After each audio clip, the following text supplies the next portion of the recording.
ตัวนั้นยัน Redmi Note 3 phone ทากด่างกันเองตัวนะนี่กันหมวงยันตัวนี้ยัน Redmi Note 3 Android version 6.0.1 ขานี่ตัวน่ะ MIUI version ชกทัดแบบ Global Stable version 8.1เขาขานี่เฮียงยันเขาลำปังขันกับเราเทสเชียแล้วว่าตัวน่ะยันโอ้ซ้ำตะกินphone system phone hi thlak theia chuan hei ta hian system settings a kan luh khan themes a kan khalta themes a kan khal khan get more themes for free a kan lut le chuan ti hian alo awm ta ta in a chungah hian scroll thei turin tap alo awm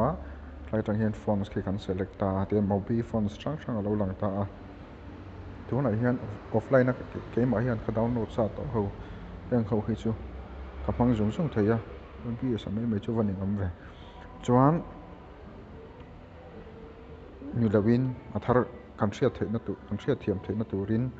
khan athar kan download chin dawn ani internet te alo awm ta mase phone hi ala tam vak lo ta chuan mobi monkey awm to mobi suite ka download to kala hman lo kha kan ti chin ange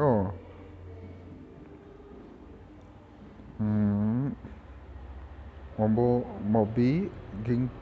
gingo hi ti chin ange kan na hmun hi net a thavak lo wa chu wang in load mo de ho mai thei ti na in download chung le pi wel chung bu kha rei de mai thei ti hian ram lang ta ki lai a picture angin a phone na dan to ta ka ram ti ta ni chuan he tai a khoi hin download button on ta download complete ta ni ti khan in lo tanga waiting in tinga ram kal phei zar zar har je charanga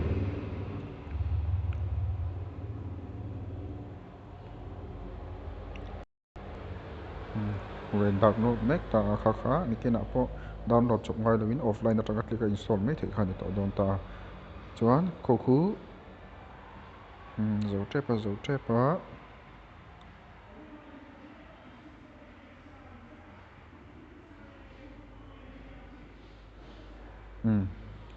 khan system alum mai alut mek ta apply ti click lenga reboot ti hi kan reboot chuan kan zo ani mai tuma se tu nai ka reboot thri dawanga kha mangcha Redmi Note 3 phone system phone thlak dan mangcha eno clear ve wangin kalu mai